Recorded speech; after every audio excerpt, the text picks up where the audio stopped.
But go ahead and log into Cengage, and you should see a Chapter 5 practice out there. So we are going to work on unemployment. So some of the standard calculations are really easy, and then some of them get a little tricky. So I thought we'd get through as much of it as we can. It's quite a bit. I think we can get through most of it. Let's see, I did move some dates just now. I was looking at the calendar. We have plenty of time. So I think we're going to not meet next week since it is Halloween. And I know a lot of you might be gone anyway. So I just moved everything forward a week. So we will not have class. I'll post on Canvas. We will not have class next Wednesday night. And so then your Chapter 6, that last adaptive learning quiz, will be due on November 7th. So we'll talk about Chapter 6 on November 7th. Your homework for 5 and 6, then I moved to the 14th, just in case you guys run into any questions with Chapter 5. That way you'll have plenty of time. And then we'll be off for a week at Thanksgiving. Woohoo! Happens so quickly. And so then when we come back, it'll be the 28th. So I went ahead and made your test due the 28th. Now you can take it well before then, but I just wanted to give you, truly you will not have any work due over Thanksgiving. So if you want to do your test over Thanksgiving and get it done quicker, or even before Thanksgiving break, whatever you guys want to do, that just gives you plenty of time to get 5 and 6 done. And then I will talk about the project probably on the 7th or the 14th. And then I might try to record something in my office before that if any of you are ready to move on to the project before that. There is a little project help thing you complete first, and then it's just the payroll project. So once we're done with Chapter 6, which again we'll be done with before Thanksgiving, you guys can move right into the project, and that's just a work at your own pace. I'll be here, at night if there's questions or if you want to come here and work. But if you want to work from home on that, that's completely fine with me too. So I'll make sure and either post like a video from my office, or we'll talk about it in class. I'll find out what the best time is, like kind of looking at where you guys are. And then we're done, right? So you'll have, a good month really to work on the project, because we'll really be ready by about November 14th to start the project. So, or even before that, depending on, how quickly you guys get through 5 and 6 homework. So you'll have several weeks to get the project finished. Some people got it done pretty quickly. Last time I did it like in a week. It just depends on how much time you have to sit and continuously work on it. And then once that's over, the final will be optional online. You can take it to replace a missed or a low exam score if you'd like. If you're happy with your grade, you don't have to take it. It won't hurt you to take it though. So if you take it and do poorly, it won't hurt your grade. But that'll be, I'll talk about that stuff in a couple of weeks too. We still have some time. We're basically halfway through the semester at this point, a little bit over halfway through. So we still have plenty of time, but just wanted to kind of give you guys a schedule rundown so we're all on the same page. What is the project?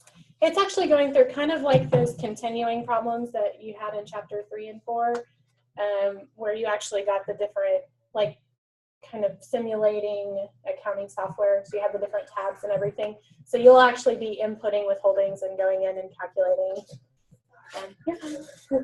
So it'll be similar to that. It'll just be several payrolls that you'll do. And then you'll print reports, and you'll be doing the payrolls and then journalizing, which we learn in next chapter. So Chapter 6 will learn the payroll entries. So you'll be doing all the withholdings, which a lot of them might calculate for you. But yeah, it'll just simulate what a full payroll process would be. So it's pretty good. And a lot of people do still come because, if you run into a little snafu, it's easier for me to come and help you than struggling at home, as you all know. So we will still have like an open lab time during it, so you can come and get help if you guys need help.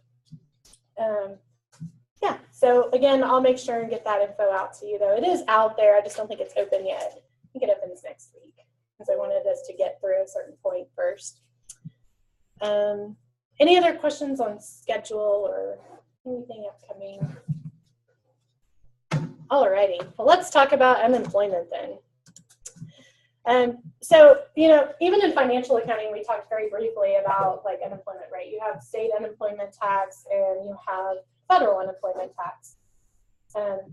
Federal unemployment tax is really the money that goes into the federal unemployment is really for maintaining the unemployment program. State contributions go towards the actual payment of unemployment compensation. So with that, you know, every state has their own contribution rates. They move my trash can every day. And it was actually in a different place, yeah, like earlier today. Anyway, so state unemployment, every state has its own unemployment rate, and I think I may have put those out on Canvas. I don't remember if I did. They may not be as up to date. I guess I did not, but I can find them.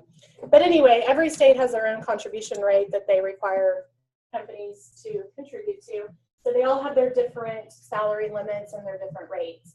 And then within each state, they all have their own like merit rating and things of that nature, that if you pay on time, if you have low unemployment that's actually being used, they'll actually reduce your rate that you have to pay.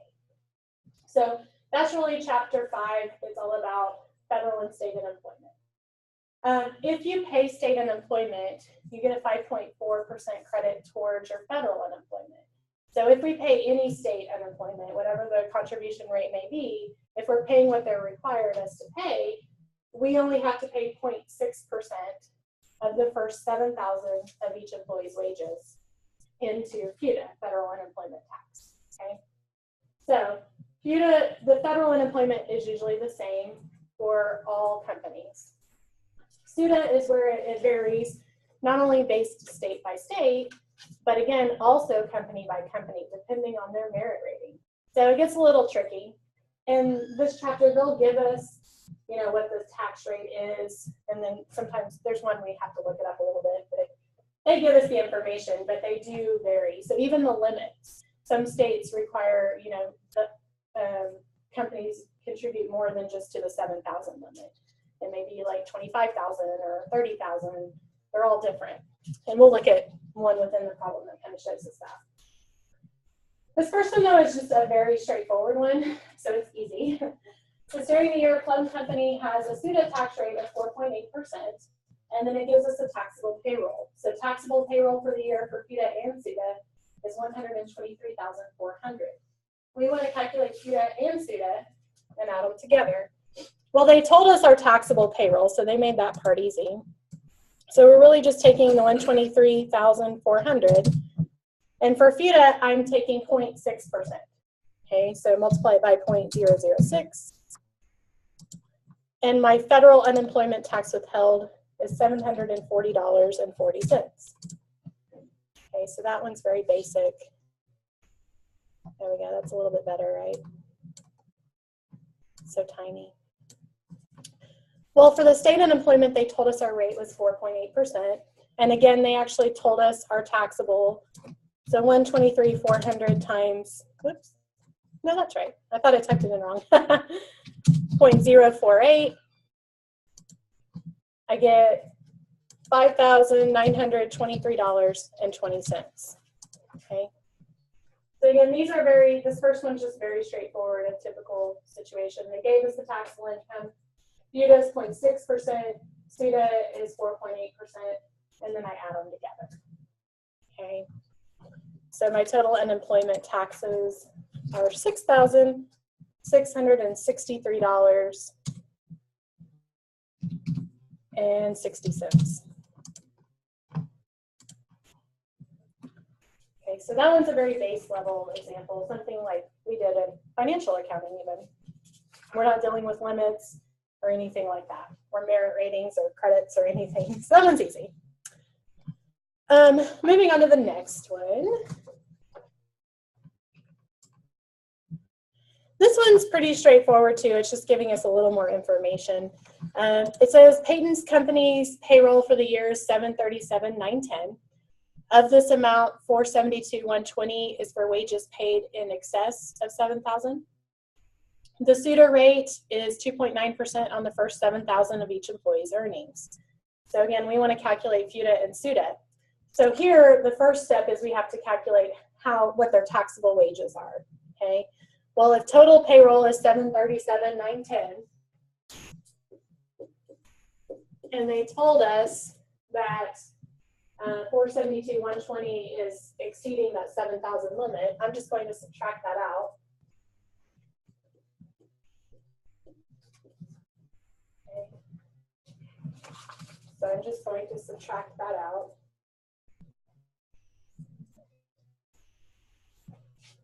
So their total taxable wages are $265,790.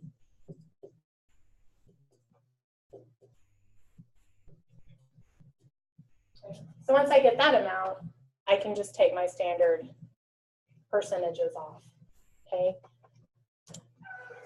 So 265,790 times 0.006. My FUTA is 1594.74. And for SUTA, I take it by 2.9%, 7,707.91. And then again, I'm just adding them together to get my total unemployment taxes, which in this case is $9,302.65.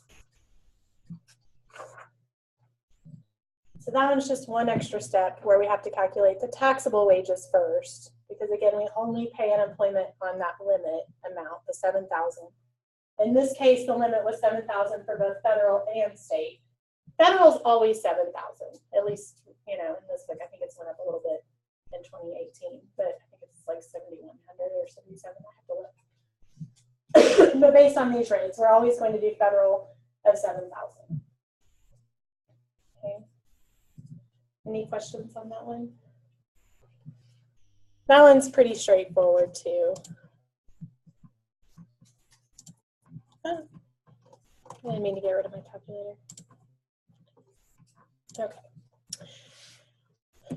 The next one,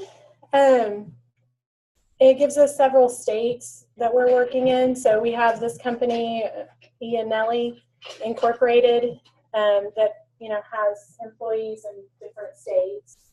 So we have 3 different states that we're going to pay state unemployment for based on our rating, and then we have a federal unemployment. This one really is no different. You're still just calculating the rates. You're just looking at, we owe for different states, so all the rates are a little bit different, okay? So, and they're telling us our taxable payroll, so we don't even have to calculate taxable wages. So for Massachusetts, have 18,000 of taxable payroll times 4%. Okay. So it's truly just $720. For New Hampshire, we have 24,000 of taxable wages at a rate of 2.65. So that's $636. For Maine, we have 79,000 that's taxable at 2.9. So that's $2,291. And then they told us our total federal payroll taxable is $103,500. And since we're paying all those states, we get the credit, the 5.4% credit towards unemployment, federal unemployment. So we just need to take the 0.6% of that. So $621. So that one we're just looking at different states, but FUTA, since we're paying in, it doesn't matter which states we're paying unemployment to, we're getting that federal credit.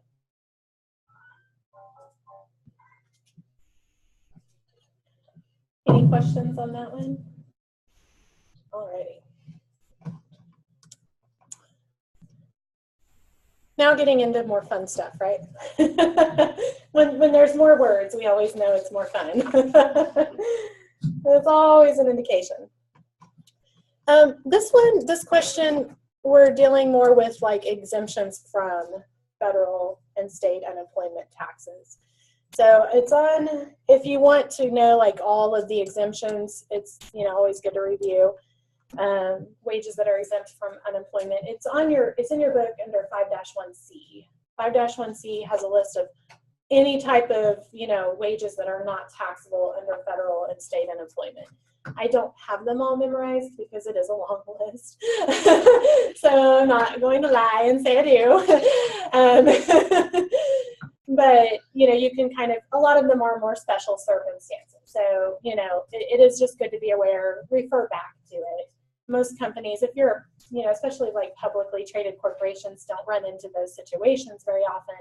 But smaller companies and things of that nature, especially family-owned businesses, run into some of these situations more than others. Because if you have a minor child that's working for a family business, we don't pay unemployment. You know, situations such as that, student employees, things of that nature. So there are some exemptions. If we have any health benefits that we pay that are pre-tax contributions, those, since they are pre-tax contributions, are also exempt from paying, you know, we exclude those from our taxable federal and state unemployment. So, you know, any health contributions, cafeteria plan in this case, that sort of thing.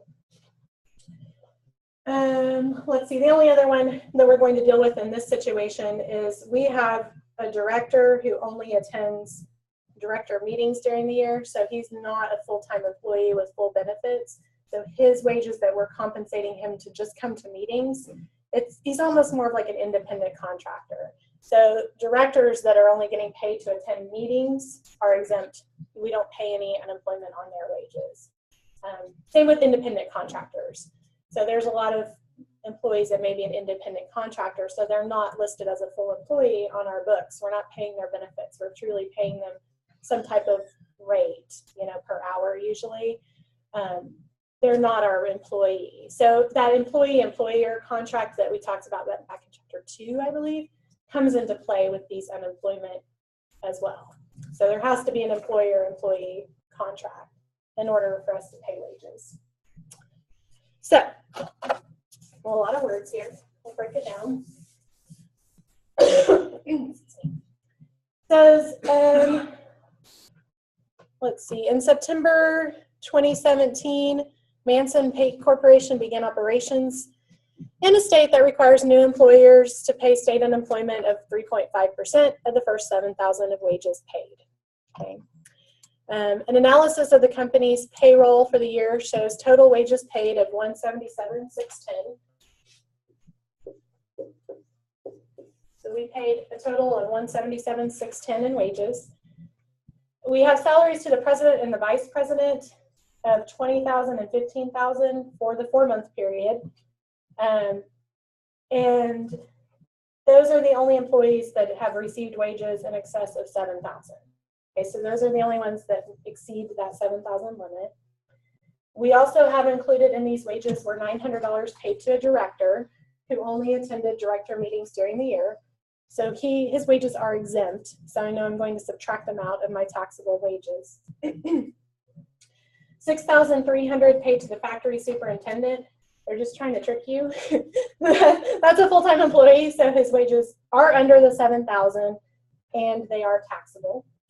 And then we have $2,000 in employee contributions to a cafeteria plan made on a pre-tax basis for both federal and state.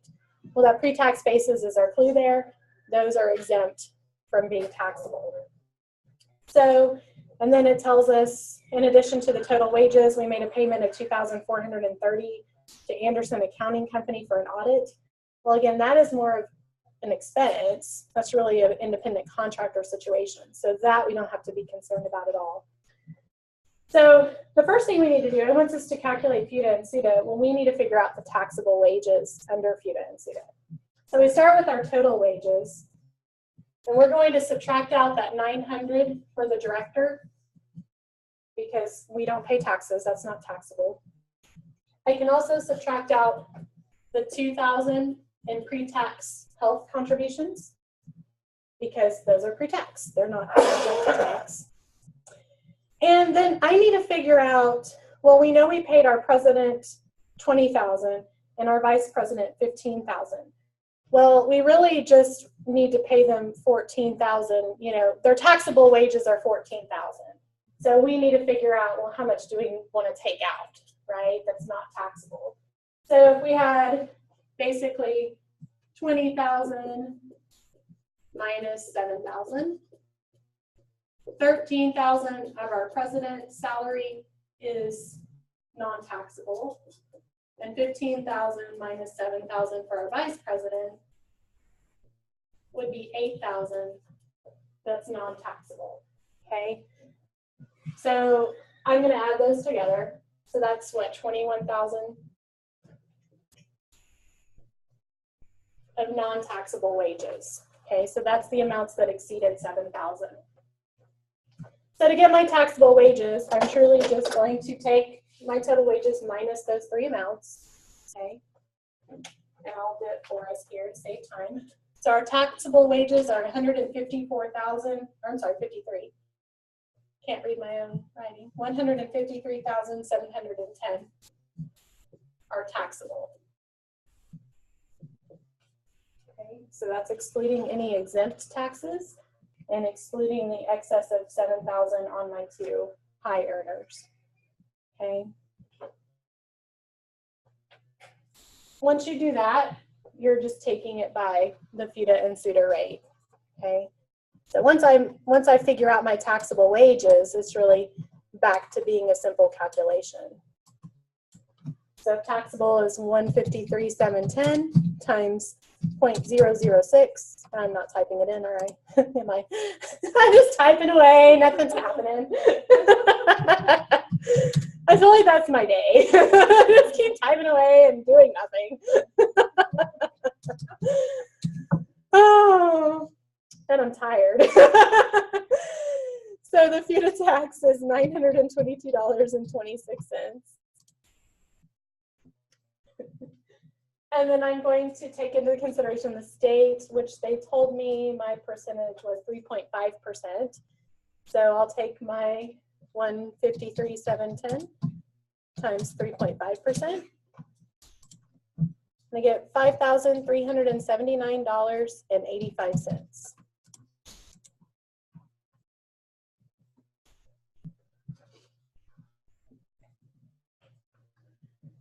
So I wanted to do that one just so we could hit on a little bit on taxes that are not, or wages that are not subject to unemployment taxes.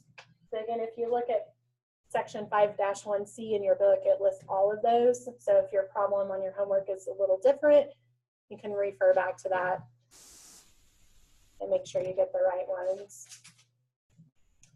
Any questions on that one? Now we'll get into the really fun stuff, right? What was the percent that the SUTA was multiplied by? 3.5%. Yeah. 3.5% on that one.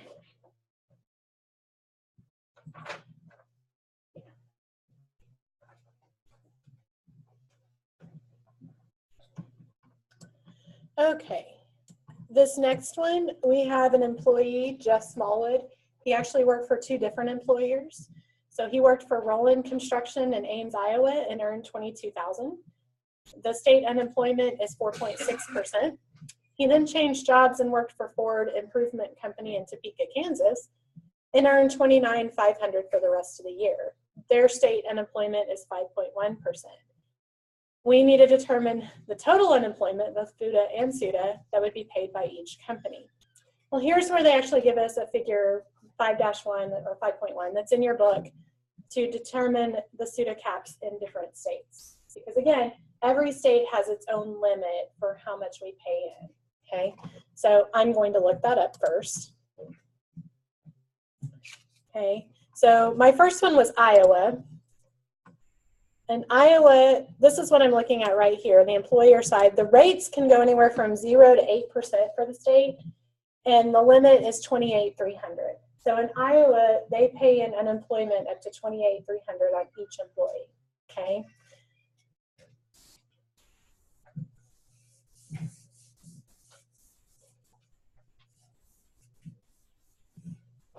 So looking back, I'm pretty sure it's 22,000.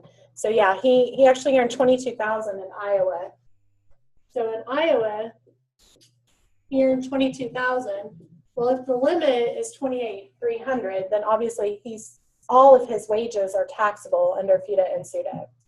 Okay, so we're going to take, 0.6%, and then we're also going to take that by the state rate of 4.6%. Okay, so that's going to be for Iowa. And then for Kansas, he earned 29,500. Okay. Oops, go away.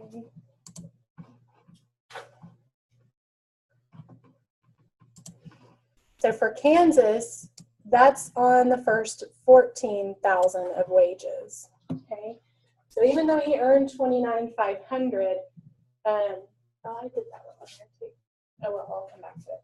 So he earned 29,500, but his SUTA, the limit is 14,000.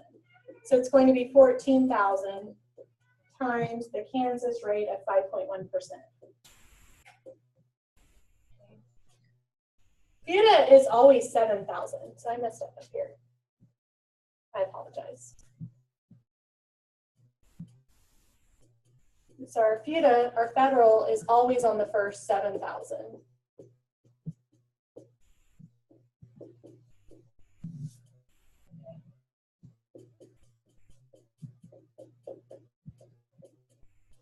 Okay. Trying to confuse you guys. So we have to look at the limits. So even though in Iowa he earned 22,000, well, the limit was well beyond that, 28,300. So all of his state wages are subject to state unemployment. And that would be 1,012.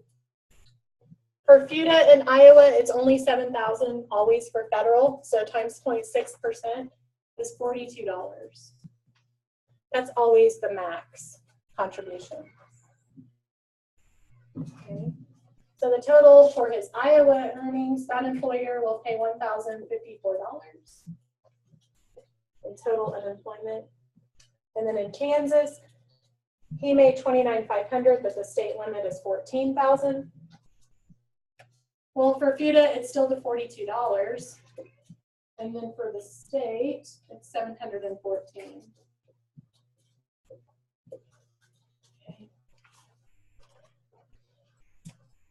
So we're not looking at his total wages here. We're looking at each state has their own rates. So those employers are going to have to pay unemployment in both of his positions. And just as a reminder, I don't think I said it, but I know the book does. Unemployment is a tax paid by the employer. The employees we don't pay any unemployment. So for Roland Construction Company, their total unemployment on this employee is $1,054. And in Kansas, it's for Ford Improvement, it's $756. So the good thing about FUTA is we know we're paying $42 for each employee every year. That's pretty standard and pretty easy. Now, obviously, it's split into separate paychecks, but the total FUTA paid is $42 per employee, unless they make less than $7,000.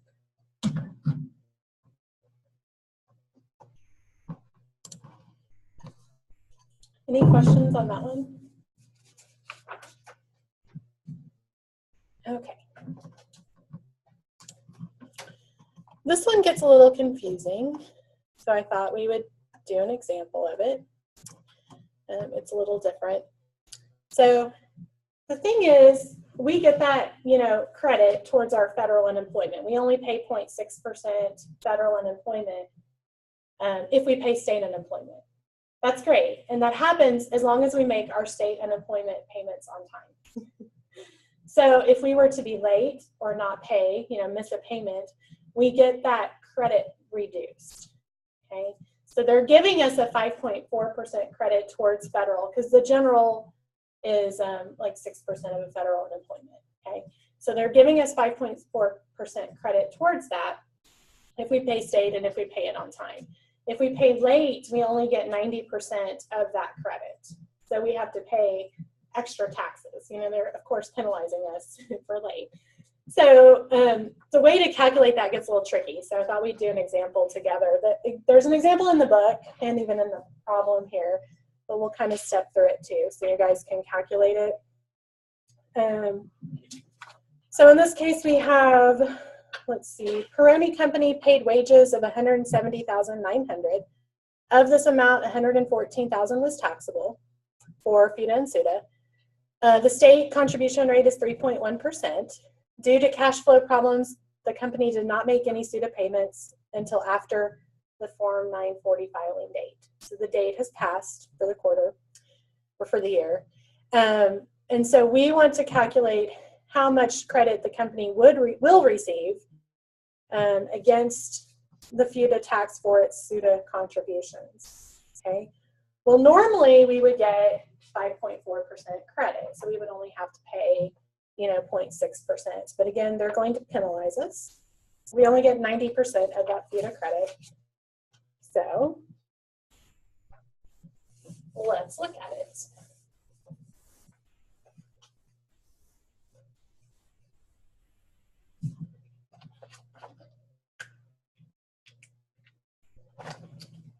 So the first thing we're going to calculate is what we're going to pay. So we have the $114,000 of taxable wages. Well, we know our state rate is 3.1%. Okay. So we do that. And our state, oh, and then we're going to take that, go ahead and take that by 90%. 0.90, okay? So we do that because, again, we only get to take 90% of the credit. We lose that 10%. So our total FUTA tax credit, well, we're going to take this and we get $3,180.60, okay?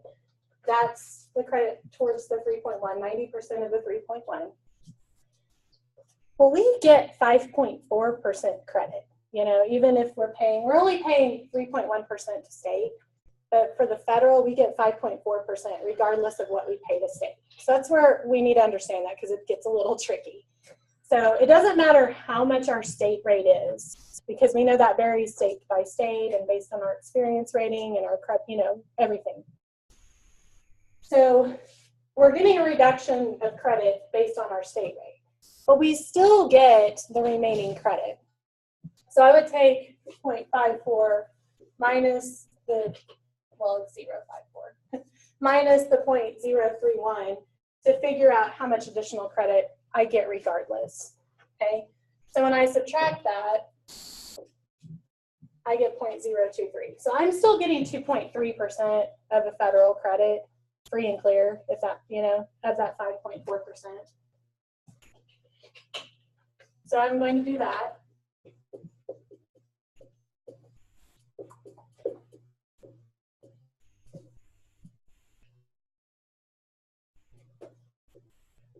So $2,622 I get as a credit towards my federal unemployment, regardless of the state amount. Okay, so I just took, you know, the full credit minus what I pay in state to get that additional credit. Okay, so this is my reduced credit because we paid late, and then I have my additional credit. I'm going to add those two together.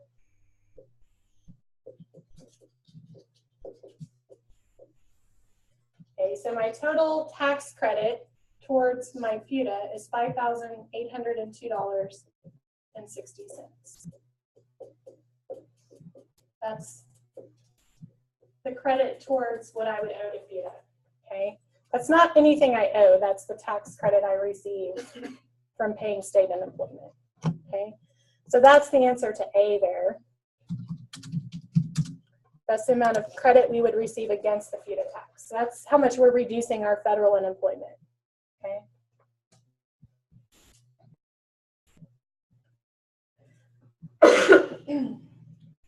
So then in B, it asks us amount that we would pay to the federal government for our FUTA tax.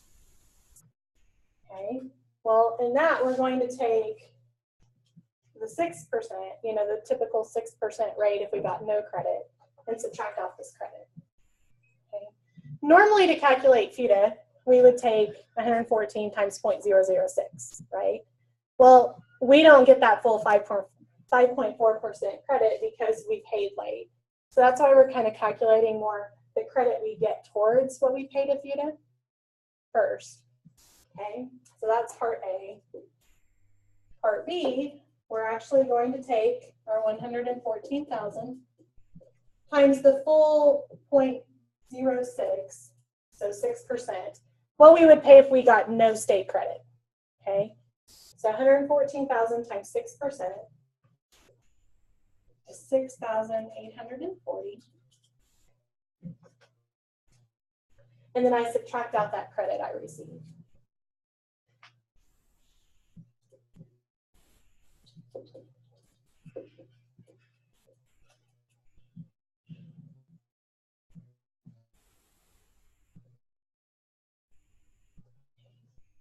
So I actually am going to pay $1,037.40 toward to FUTA. Okay. So we have to calculate what our credit is towards the FUTA when we make a late payment. Then we subtract that from the amount that we would pay if we didn't get a credit. So if we were not to get any type of state credit, we would have to pay the federal, if we paid no state unemployment, we would pay the federal government 6%. So I take that amount minus the credit we received, so we pay $1,037.40. So to figure out how much that cost us paying a late penalty, well, I would calculate, I ran out of room. I would calculate what I paid, what I would have paid if I wouldn't have had a penalty, right?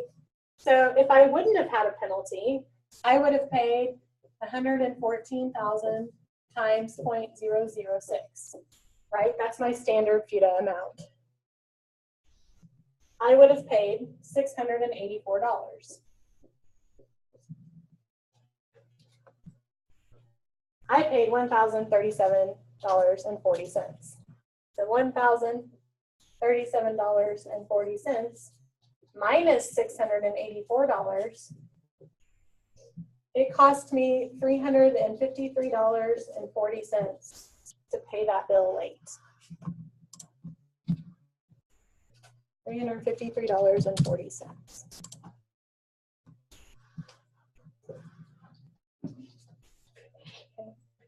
So I should have only had to pay $684, but because I only got 90% of my state credit, I ended up paying $1,037.40.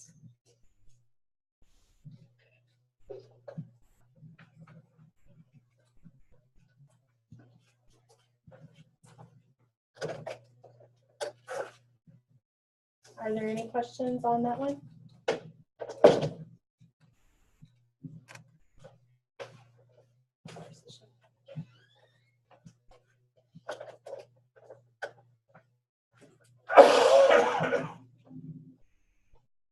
That was a little tricky, right? You sure there's no questions? Okay.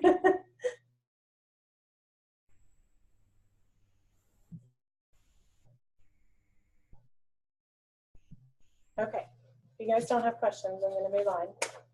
Okay, sure. Well, I had questions, but then you worked it through, so. Okay, well, cool. Yeah. You're like, you're good now, right? Okay, well, that works. I just don't want to move on if anyone's confused, but that one is tricky.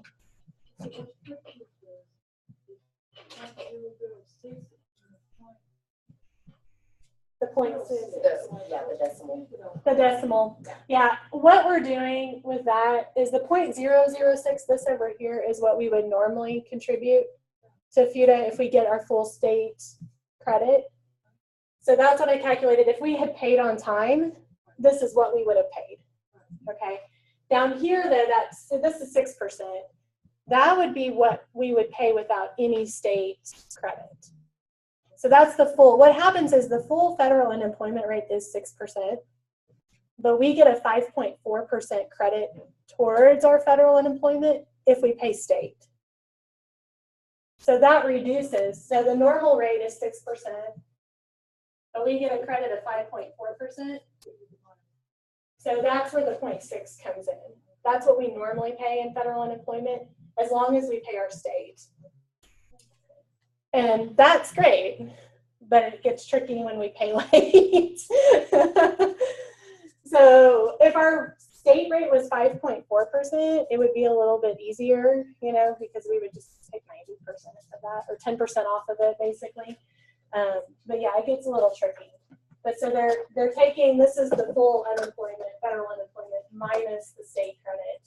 And that's what we get if we pay a state unemployment. So yeah, that's what usually trips people up. It's like, why 6% and then 0.6, like 0.6%? That's really a thing, 0.6%. But that's because we get that 5.4% credit. And again, that 5.4% credit is given to us regardless of the state contribution rate. So, you know, in this case, our state rate is only 3.1%, but we still get that full 5.4% credit. So that's where it gets a little tricky. So that's why when we calculate, you know, what our tax credit is towards our FIDA, when we are late, we just take the 90% of our state, and we still get the leftovers, the 5.4 minus the 3.1. So yeah, it gets a little tricky. There are, yeah. So I just break it down, you know, and then it's okay. So hopefully the homework, you can break it down. It's very similar. It's just different numbers. Any other questions on that one? Okay. Last one. I actually got through this quicker than I thought I would. There's 2 more. Are there 2 more? Okay. Number 9. Oh, yeah, I mean, I'm actually doing the real homework. Oh, okay. I'm doing my homework. While I'm doing this, I'm like, what are you talking about? I gotcha. Yeah, I think I didn't do that one because it was more like calculating total tax, right? Like the OSGI and the high. Oh, yeah. Oh, I see. I was doing like all of it. And I thought, yeah, we're not gonna have time for that one. Hopefully it won't be too bad though. Let me close this out. Okay. So this one's, the last one is a little different. We're dealing with what we call reserve ratios. What happens is we can make voluntary contributions as a company to state unemployment, you know, anytime throughout the year. And what that does is it can kind of lower our rate that we pay, you know, out of total compensation. So if we make voluntary contributions, you know, $500, $1,000, whatever, it actually, depending on the percentage of that contribution to our average wages, it puts us in a lower bracket. So we'll actually, instead of paying like 5%, maybe we'll pay 4.8 or 4.6 or whatnot. So some companies choose to do this. It puts them in a lower percentage. And then maybe their taxable income is higher next year, and then we're paying less unemployment because we put in voluntary contributions the year before. So it's just an option. And when we do that, we have what we call this reserve ratio, and then we have a contribution rate. So on the high end for this state, the contribution rate is 6.7%. But as we pay in voluntary contributions, we can lower our rate that we're paying. And we're going to look at this one and then see, are we actually getting a savings by voluntarily putting in money? And we're going to, you know, consider that contribution because obviously it costs us money to add extra in. Okay. So there's the table. The first thing we're going to do is actually calculate what's called this reserve ratio. Well, that's just a simple formula. It's easy. So let's look at this one. It says Hiram Company, which is located in state A. They couldn't even give us a state. Had an average annual payroll of $850,000 for the 3 12-month periods ending on June 30, 2016. So this is for tax year 2017. The total contributions that had been made to our reserve account amounted to $17,440. The first thing we're going to calculate is this reserve ratio so we can figure out our contribution rate on the table. Well, it's really pretty easy. All we're going to do is take our average payroll, that 850,000, and we're going to divide the benefits the voluntary ones, 17,440, by that 850,000. Okay. So we're going to take our voluntary contributions divided by our average annual payroll to get our reserve ratio. So it's just simply dividing. So 17,440 divided by 850,000 will be our reserve ratio.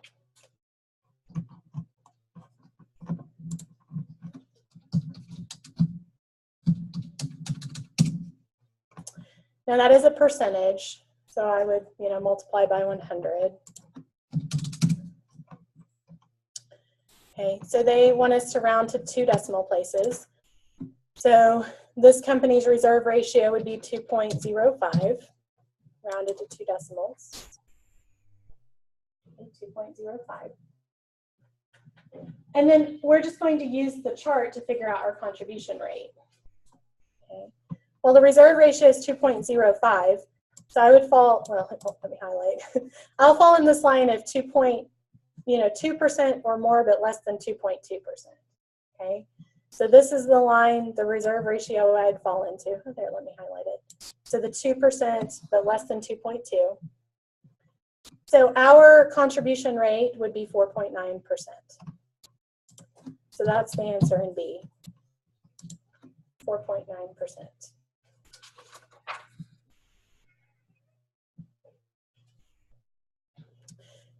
The next one is a little tricky here. It says, what's the smallest contribution that the company can make in order to reduce its tax rate if we're allowed voluntary contributions? So if we could add more to this to reduce our rate, how much more would we have to add? We just want to reduce our rate. We're looking at going to this 4.6. They don't tell us that. But to reduce our rate one level would be dropping to 4.6. So we would need 2.2% to get there. Our reserve ratio would have to be 2.2%.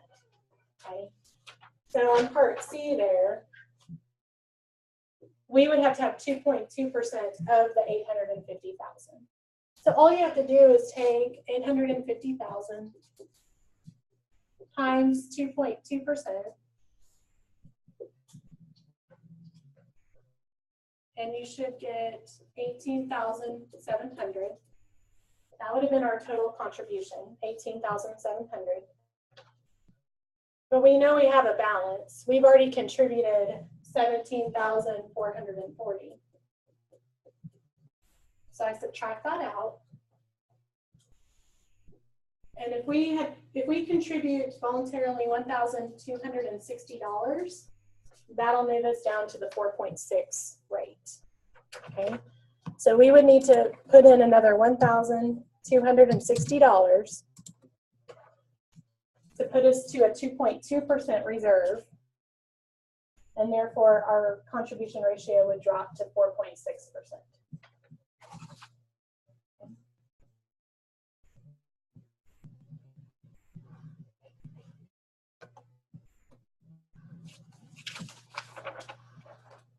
And then the last part, part B, it says, there it is. What are the tax savings realized, taking into consideration that voluntary contribution, if our taxable payroll is $980,000? Okay. Well, first we'll calculate it without the voluntary contribution to see what we would pay normally. So we would take 980,000 times the 4.9% rating that we've already achieved. So without that voluntary contribution, we would pay $48,020. $48,020. Well, then we'd calculate the rate at the 4.6%. 980,000 times 4.6%. At the new rate, we would pay $45,080. Okay. Well, the difference there is $2,940.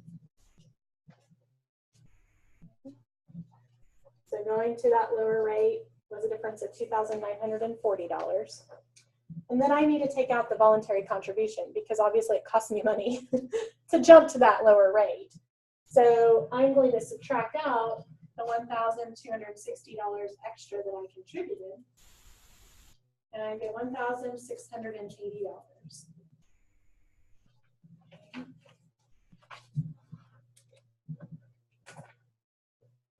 $1,680.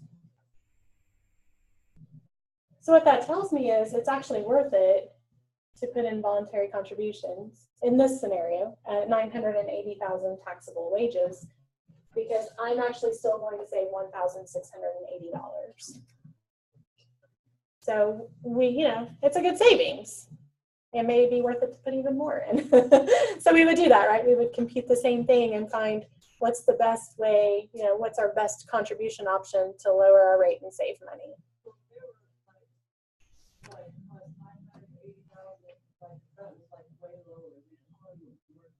Exactly, yeah. If our taxable wages were lower, it may not be a significant savings because it's 0.3%. Yeah, it's a good point because, yeah.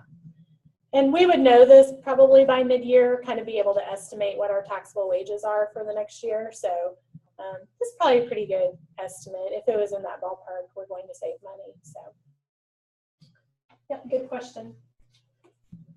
So let's see, 1,680.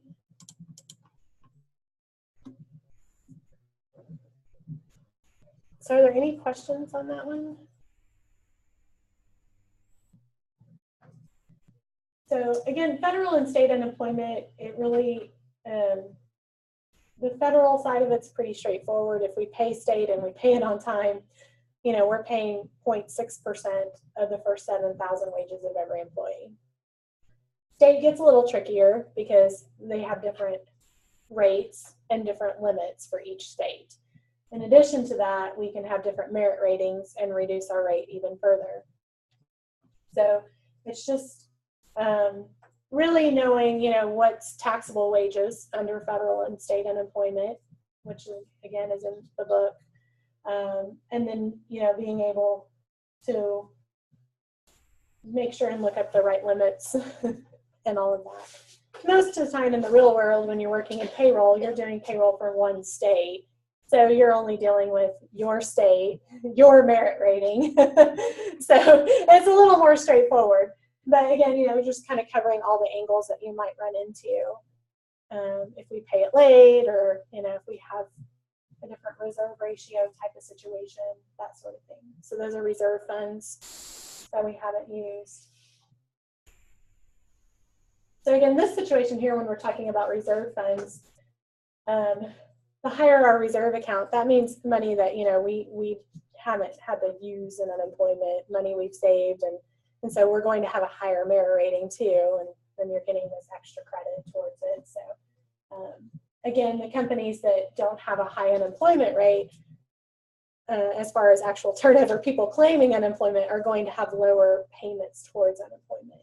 So it is a merit system in most states, which is nice, that we actually pay less if we have less turnover, because that's not always the case, is it, that things are fair. So there's a little bit of fairness in there. And then again, different states have different limits. So. Any questions on chapter 5 stuff? Alrighty. Well, that's what I have. I know we still have a few minutes, so if you want to work on something or if you have questions, feel free to work on that. Otherwise, I will see you in 2 weeks